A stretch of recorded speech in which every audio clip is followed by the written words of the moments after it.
जल ज्ञान गंगा में आप सभी का स्वागत है। कल हम कथा में धौम्य का युधिष्ठिर को नाना प्रकार के स्थान को दिखाने की कथा को पढ़ रहे थे। आज हम अर्जुन की प्रवास कथा, किरात का प्रसंग और लोकपालों से अस्त्र शस्त्र प्राप्त करने की कथा को पढ़ेंगे, जो कि इस प्रकार है। तो चलिए अब कथा शुरू करते हैं। वैशंपायन जी कहते हैं, महावीर अर्जुन इंद्र के रथ में बैठे हुए अकस्मात उस पर्वत पर उतरे। उन्होंने रथ से उतरकर पहले मुनिवर धौम्य के और फिर महाराज युधिष्ठिर और भीमसेन के चरणों में प्रणाम किया। इसके पश्चात नकुल और सहदेव ने उनका अभिवादन किया। फिर कृष्णा से मिलकर और उसे धीरज बंधाकर वे विनय पूर्वक बड़े भाई युधिष्ठिर के पास आकर खड़े हो गए। अतुलित प्रभावशाली अर्जुन से मिलकर पांडवों को बड़ा ही हर्ष हुआ तथा अर्जुन को भी उन्हें देखकर अपार आनंद हुआ और वे महाराज युधिष्ठिर की प्रशंसा करने लगे। पांडवों ने इंद्र के रथ के पास जाकर उसकी परिक्रमा की और इंद्र के सारथी मातली का इंद्र के समान ही सत्कार किया और उससे सब प्रकार देवताओं का कुशल क्षेम पूछा। मातली ने भी पिता जैसे पुत्र को उपदेश करता है, उसी प्रकार पांडवों को उपदेश करके उनका अभिनंदन किया और फिर उस समित प्रभावशाली रथ में बैठकर देवराज इंद्र के पास चले गए। मातली के जाने पर अर्जुन ने देवराज के दिए हुए अत्यंत सुंदर और बहुमूल्य आभूषण द्रौपदी को दे दिए। फिर सूर्य और अग्नि के समान तेजस्वी पांडव एवं ब्राह्मणों के बीच में बैठकर वे यथावत सब बातें सुनाने लगे। उन्होंने बताया कि इस प्रकार मैंने इंद्र, वायु और साक्षात श्री महादेव जी से अस्त्र प्राप्त किए तथा मेरे स्वभाव से भी इंद्र और समस्त देवता पूर्णतया संतुष्ट थे। इस प्रकार शुद्ध कर्मा अर्जुन ने संक्षेप में अपने स्वर्ग के प्रवास काल की बहुत सी बातें सुनाई। फिर उस रात को उन्होंने आनंद पूर्वक नकुल और सहदेव के साथ शयन किया। रात्रि बीतने पर प्रातः काल के समय वे भाइयों के सहित धर्मराज के पास गए और उन्हें प्रणाम किया। इसी समय देवराज इंद्र अपने सुवर्ण जटित रथ से आकर उस पर्वत पर उतरे। जब पांडवों ने उन्हें उतरते देखा तो वे उनके पास आए और उनका विधिवत पूजन किया। परम तेजस्वी अर्जुन ने भी देवराज को प्रणाम किया और सेवक के समान उनके पास खड़े हो गए। इस समय उदारचित धर्मराज का हृदय हर्ष से उमड़ रहा था। उनसे देवराज इंद्र ने कहा, पांडुपुत्र तुम प्रसन्न रहो, तुम इस पृथ्वी का शासन करोगे। अब तुम काम्यक वन को लौट जाओ। अर्जुन ने बड़ी सावधानी से मुझसे सब शस्त्र प्राप्त कर लिए हैं। इसने मेरा प्रिय भी किया है। अब इसे त्रिलोकी भी नहीं जीत सकती। कुंती पुत्र युधिष्ठिर से ऐसा कहे वे फिर स्वर्ग को लौट गए। इंद्र के चले जाने पर धर्मराज ने गदगद कंठ होकर अर्जुन से पूछा, भैया तुम्हें इंद्र के दर्शन किस प्रकार हुए? भगवान शंकर से तुम्हारा कैसे समागम हुआ? तुमने किस प्रकार सारी शस्त्र विद्या प्राप्त की और कैसे श्री महादेव जी की आराधना की?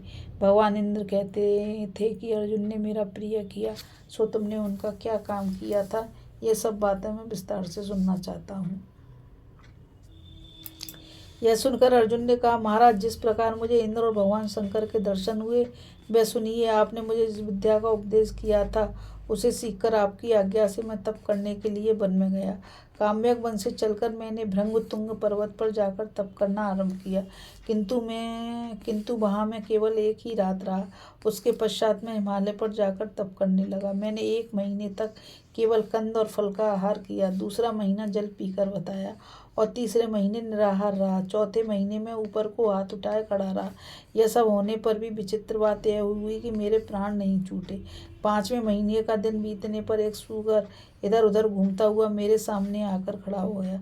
उसके पीछे पीछे एक किरात वेशधारी पुरुष आया। वह धनुष, बाण और तलवार धारण किए हुए था तथा उसके पीछे पीछे कई स्त्रियां चल रही थीं। तब मैंने धनुष लेकर उस पर बाण चढ़ाया और उस रोमांचकारी सूअर को बीध दिया। उसी समय उस भील ने भी अपना प्रबल धनुष खींचकर बाण छोड़ा, जिससे कि मेरा मन दहल सा गया। राजन, फिर उसने मुझसे कहा, यह सूअर तो पहले मेरा निशाना बन चुका था, फिर तुमने आखेट के नियम को छोड़कर उस पर वार क्यों किया? अच्छा, तुम सावधान हो जाओ, मैं अपने पहने बाणों से अभी तुम्हारे गर्भ को चूर कर किए देता हूँ। ऐसा कहकर उस विशालकाय भीम ने पर्वत के समान निश्चल खड़े हुए मुझको बाणों से आच्छादित कर दिया तथा मैंने भी भीषण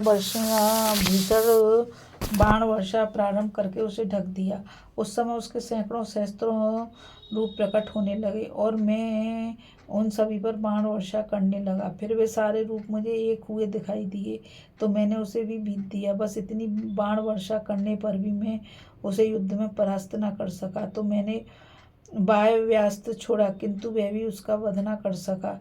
इस प्रकार वायव्यास्त्र को कुंठित हुआ देखकर मुझे बड़ा ही विस्मय हुआ। फिर मैंने बारी बारी से उस पर स्थूलाकर्ण, वरुणास्त्र, सर्वस्त्रास्त्र, शाल शास्त्र और अश्म वर्षास्त्र भी छोड़े, किंतु वह भील उन सभी अस्त्रों को निगल गया। उनके ग्रस लिए जाने पर मैंने ब्रह्मास्त्र को आज्ञा दी। उससे निकले हुए बाणों से वह सब ओर से ढक गया, परंतु उस महातेजस्वी भील ने उसे भी एक क्षण में शांत कर दिया। उसके व्यर्थ हो जाने पर तो मुझे बड़ा ही भय हुआ।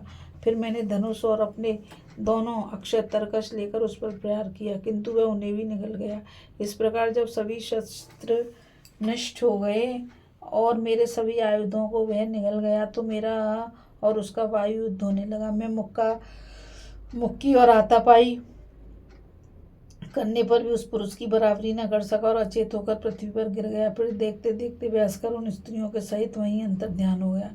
इससे मैं भौचक्का सा रह गया। यह सब लीला करके देवादिदेव महादेव उस किरात वेश को छोड़कर अपने दिव्य रूप से प्रकट हुए।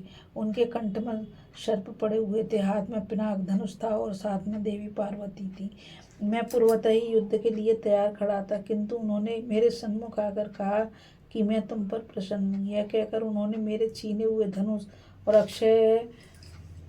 अक्षय बाणों वाले दोनों तरकश लौटा दिए और कहा, हे वीर, इन्हें धारण कर लो। मैं तुम पर प्रसन्न हुआ। बताओ तुम्हारा क्या काम करूं? तुम्हारे मन में जो बात हो वह कह दो। अमरत्व को छोड़कर और तुम्हारी सब कामना मैं पूर्ण कर दूंगा। मेरे मन में अस्त्र ही समाये हुए थे, इसलिए मैंने हाथ जोड़कर उन्हें प्रणाम करते हुए कहा, भगवान, यदि आप प्रसन्न हैं तो मुझे तो देवताओं के दिव्य अस्त्रों को पाने और उनका प्रयोग जानने की ही इच्छा है। यही मेरा अभिष्ट है। तब भगवान त्रिलोचन ने कहा, अच्छा, मैं तुम्हें यह वर देता हूँ कि अब शीघ्र ही तुम्हारा पशुपतास्त्र प्राप्त होगा। ऐसा कहकर उन्होंने अपना महान पाशुपतास्त्र मुझे दे दिया और फिर कहा, तुम इस अस्त्र का मनुष्यों पर कभी प्रयोग न करना, क्योंकि यदि इसे अल्पवीर प्राणियों पर छोड़ा जाए तो इस त्रिलोकी को भस्म कर देगा। अतः जब तुम्हें अत्यंत पीड़ा हो तभी इसका प्रयोग करना, अथवा जब शत्रु के छोड़े हुए अस्त्रों को रोकना हो तब इसका प्रयोग करना। इस प्रकार भगवान शंकर के प्रसन्न होने से वह समस्त अस्त्रों को रोक देने वाला और स्वयं किसी से न रुकने वाला दिव्य अस्त्र मूर्तिमान होकर मेरे पास आ गया। फिर भगवान की आज्ञा होने से मैं वहीं बैठ गया और मेरे देखते देखते वे अंतर ध्यान हो गए। महाराज देव श्री महादेव जी की कृपा से यह रात मैंने आनंद पूर्वक बिताई। दूसरे दिन जब दिन ढलने लगा तो उस हिमालय की तलहटी में दिव्य नवीन और सुगंधित पुष्पों की वर्षा होने लगी। सब और दिव्य वादों की ध्वनि होने लगी तथा देवराज इंद्र की स्तुतियां सुनाई देने लगी। थोड़ी देर में श्रेष्ठ गुणों से जुते हुए एक अत्यंत सुसज्जित रथ में देवराज इंद्राणी सहित वहां पधारे। उनके साथ और भी सभी देवता आए थे। इतने ही में मुझे महान ऐश्वर्य संपन्न नरवाहन श्री कुबेर जी दिखाई दिए। फिर मेरी दृष्टि दक्षिण दिशा में विराजमान यम पर और पूर्व दिशा में स्थित इंद्र तथा पश्चिम दिशा में विराजमान महाराज वरुण पर पड़ी। राजन, उन सब ने मुझे धैर्य बंधाकर कहा, सभ्यसाचिन, देखो, हम सब लोकपाल यहाँ उपस्थित हैं। तुम्हें देवताओं का कार्य सिद्ध करने के लिए ही महादेव जी के दर्शन हुए थे। तुम हम सबसे अस्त्र ग्रहण करो राजन। तब मैंने सावधान होकर उन देवश्रेष्ठों को प्रणाम किया और विधि पूर्वक उन सबके महान अस्त्र ग्रहण किए। जब मैं अस्त्र ले चुका तो उन्होंने मुझे जाने की आज्ञा दी और स्वयं अपने अपने लोकों को चले गए। देवराज इंद्र ने भी अपने तेजों में रथ पर चढ़कर मुझसे कहा, अर्जुन, तुम्हें स्वर्ग में आना होगा। तुमने कई बार तीर्थों में स्नान किया और बड़ी भारी तपस्या भी की है, इसलिए तुम वहाँ अवश्य आना। मेरी आज्ञा से मातली तुम्हें स्वर्ग में पहुँचा देगा। तब मैंने इंद्र से कहा, भगवान, आप मुझ पर कृपा कीजिए, मैं आपको अस्त्र विद्या सीखने के लिए अपना गुरु बनाना चाहता हूँ। इंद्र ने कहा, भारत, तुम मेरे लोक में रहकर वायु, अग्नि, वसु, वरुण और मरुदगण सभी से अस्त्रों की शिक्षा प्राप्त करना। इसी प्रकार साध्यगण, ब्रह्मा, गंधर्व, सर्प, राक्षस, विष्णु और प्रकृति के तथा स्वयं मेरे अस्त्रों का भी ज्ञान प्राप्त होगा। मुझसे ऐसा कहकर इंद्र वहीं अंतर ध्यान हो गए। अभी हम कथा में अर्जुन की प्रवास कथा, किरात का प्रसंग और लोकपालों से अस्त्र शस्त्र प्राप्त करने की कथा को सुन रहे थे। और आगे कथा में हम अर्जुन द्वारा स्वर्गलोक में अपनी अस्त्र शिक्षा और युद्ध की तैयारी के कथन की कथा को पढ़ेंगे। इस कथा में बस इतना ही। मुझ गीता रावत को आज्ञा दीजिए। कल फिर मिलेंगे एक नई कथा के साथ। और मैं आपसे यही कहना चाहूँगी कि इस चैनल को लाइक, शेयर और सब्सक्राइब कीजिए ताकि यह अमूल्य ज्ञान अधिक से अधिक लोगों तक पहुँच सके। राधे राधे। जय श्री कृष्णा। नमस्कार।